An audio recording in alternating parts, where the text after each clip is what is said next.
Erin, you and Rebecca devise a prank to discover who the No, leaky... Rebecca devises, and I agree to leak it. I'm still confused by the prank. I always say, like, I feel like a prank is something like a banana peel or like jumping out of a closet. I don't it's like a prank. She's pregnant. Maybe you don't know who the dad is. Turned rumor. She's what? Turned test. We just want to see who the leaky pigeons were, and now we know. I think this teaches us all a lesson. If you want to keep a secret, don't tell these two. We devised that I'm pregnant and we don't know who the father is, just because it's so ridiculous to spread that rumor. Like, you have to be a little cuckoo. I could have probably chosen a different prank. Thank God my husband has a sense of humor. Like, that's not a rumor you want to spread about yourself. Like, that's something that, you know, maybe your worst enemy can, like, you know, spread about you. But I was worried because I'm like, people are going to think, A, how dumb, and B, maybe they'll, like, think that there's some truth to it, you know, which is quite damaging. Like, character, like, assassination, essentially. At what point did you tell your husband about the prank? Oh, I called him right after. Okay, good. Yeah. I just need you to know what the Page 6 is going to write about me. So we got to have a plan. I remember you. And I called my parents, and my husband called his mother. That was like the circle of trust. Looking back, I'll be honest, I think I was still probably salty about, you know, having fun with Jessel and Brynn with the whole Uber story. Erin told Brynn and I a story. Erin and Jenna had lunch in the Hamptons. Jenna's hoopty vintage car broke down. Erin offered to call an Uber, and Jenna never paid her back. Brynn remembers a whole other version. She goes, and by the way, Erin called you poor. Let's see how they'll do again, you know? Like, will they be the same way that they were before? Or will they be honest? Or will they change it? Or will they change it? Will Jessel have a backbone? Yeah. You know, Yeah. all the things that I had questions about. I thought everyone was going to be like, ha ha, how silly. And instead, it was like very intense. I don't know, guys. That up lie. That was a really up lie. I was generally worried about her. I was shocked, then relief. That is a prank. Oh but my gosh. later on, I thought of it. I can see for other people. Maybe they might see like, oh, you're joking pregnancy because I'm trying, but I'm just like, I don't see that. Yeah. And I say that with really, I'm not just saying that because you're here, you know, because there's no hiding. fakeness here except this hair. No one laughed. You know, I have regrets that no one thought it was funny. I mean, Erin and I laughed a lot, but I thought we were going to get more laughter. But I don't think, unless Jessel lied, I don't think she was upset about it either. I didn't think about it initially. Like, it didn't cross my mind like, oh my God, you know, I went through so much and this is something that they're playing a joke on. But the more I thought about it, the more I was like, yeah, I guess the tone of the joke was a little bit like crass. I feel like topically it was a little insensitive.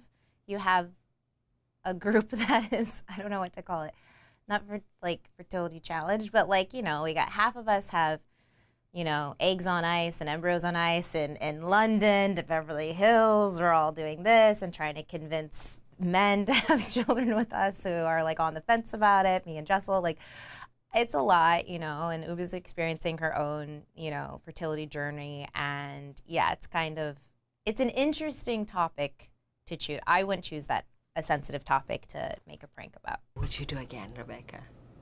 Yeah. You would. No regret here. That's called a woman who is assertive. So who is the leakiest pigeon in the group? I think it speaks for itself. I think you know. I think everyone can answer that question. Yeah. I do know things about each and every one of the girls that I would never say. I have a secret about almost every person here. Oh my God. Bust out the files, CIA. I'm very curious, actually. Did she tell you guys? No? She didn't? I'm close with everybody in a very different way in the group, and they have each told me something. Not Ubah. Let's not include Ubah because she didn't like that. You don't have a secret from me. Do not lie. Do not lie. And if you do, tell to the group right now, you lying bitch. So let's not include Ubah. I feel like she sometimes just says things to like create this like false, you know, like, oh, I know things about you that like no one else does. Abe is Dumois' lawyer. So Erin by proxy, I think feels like she has a lot of like the 411. You know, she shared with us that there's total like professional separation of church and state and that sort of things. But I think just by proxy, like then being exposed to that world or being like adjacent to that world, I think maybe she feels in our friend group that she's like the keeper of secrets. But I really don't know that much what she's referring to. I don't think I have a secret on you. I probably shouldn't have said everyone in the group. Many. A majority. Many people. A majority. And I think if they wanted to be stand-up people, which I think some would, they would admit that that's true. Erin and I are not like super close like that. Like I'm not going to be like, oh my God, in 2011 I did like X, Y, and Z. You know what I mean? Like we never had that moment. What did you do in 2011? Oh, babe, you don't even know. Like I was that girl. I was like lunatic. So there are secrets. Erin just doesn't have them. Precisely. Some people don't know that I have secrets on them. Ooh, those are even better, right? Those are the juicy ones. But still, I would not say. I want to talk about Fleet Week. It's a beautiful sight to be seen. They're all in their uniforms. It is nothing but our country's finest, hottest, youngest, just hungry young men and women walking around and just enjoying everything that the city has to offer for 1 week. So let's go to the one place in New York where there's a boat. That makes sense. Completely forgetting that Fleet Week means they get off the boat and get on the land. But there's no sailors. So I picked this place because when I think of sailor, I think of boat. But I think I got it a little bit backwards because the whole point of Fleet Week is that they come on land. So I'm just lost at sea with no seaman in sight. Obviously, now in hindsight, you know, my thinking was, well, where are all the sailors? Obviously on the boat, right?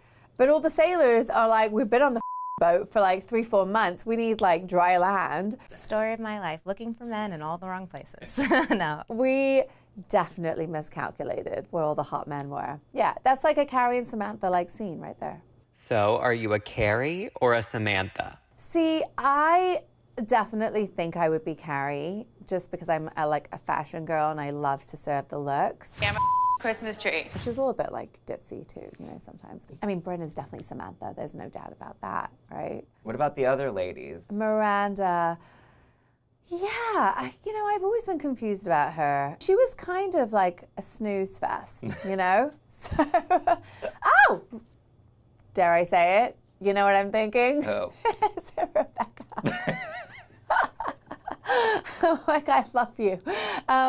I don't know. And then Racquel, I don't think there's anyone spunky enough in the show. I mean, I feel like Racquel would be a Carrie, if anything. And what about Charlotte? Who would be a Charlotte? Yeah, I mean, I think it's giving Erin a little bit.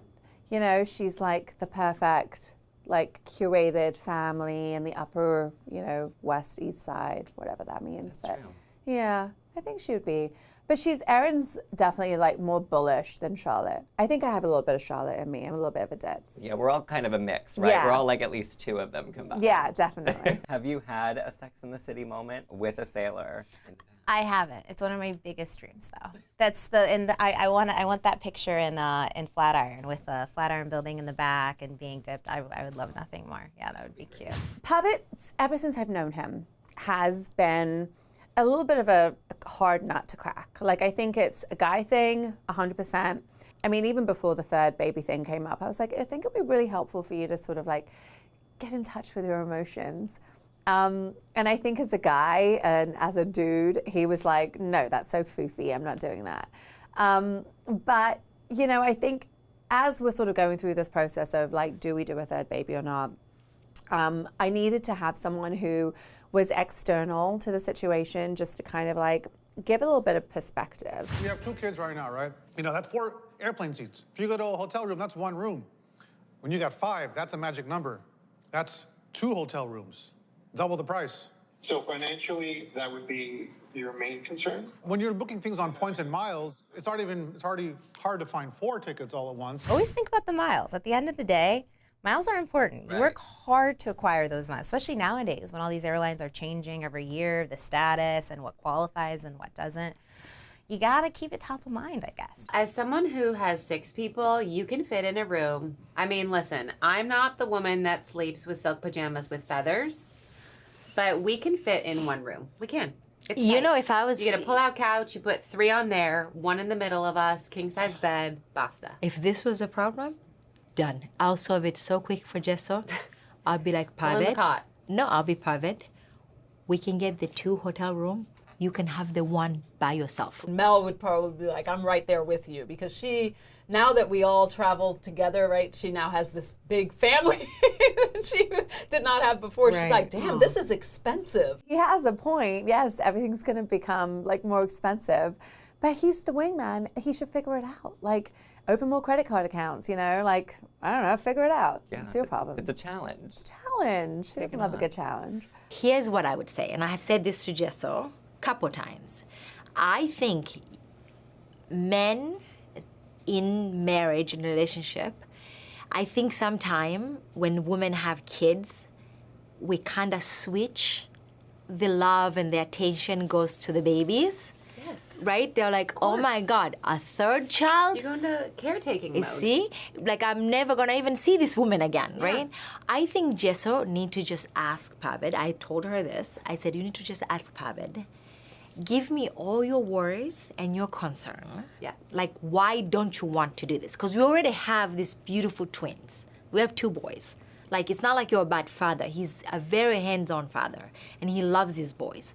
Like, what is it? For me, growth as a family would be including 1 more. Abed, I remember when we met individually, you were saying 99% of you is no. I would like to understand more about that 1%. What percentage are you working with today? Oh, God, I think we're still stuck in the 1% zone. I don't think that there's been any progress. You know, it sounds cheesy, but you'll always, you know, you'll never regret who's at the table, but you might regret who's not. Look at that camera and tell Pavid that. Pavid, you will never regret having the next Beyonce at your dining room table. But you might regret not having her there. He doesn't like Beyonce. He just wants Elon Musk. Oh, oof. Is this the time? No, I mean, no, it doesn't help me. Well, we're talking about crazy people in New York City having children, so let's announce the future Lichy baby in my belly is coming spring 2025. I'm a psychopath, clearly. We did not talk this through. We do have a lot of sex, and sometimes it ends up in a child. Sometimes that's just what happens. So, yep, here we go. We're kids in the city. Maybe I'll move to Tampa. Oh, no. No, we won't allow that. No, happen. I would survive. You would not survive. I would not survive at all. Do you want to give us an update on your, marriage with Abe? We are good. We are solid. We, God willing, will always be. So he better not make any financial decisions without me. I can tell you that much. You sold our Bitcoin. Because that will be really, I'll be like, you have to now care for this child and breastfeed instead of me.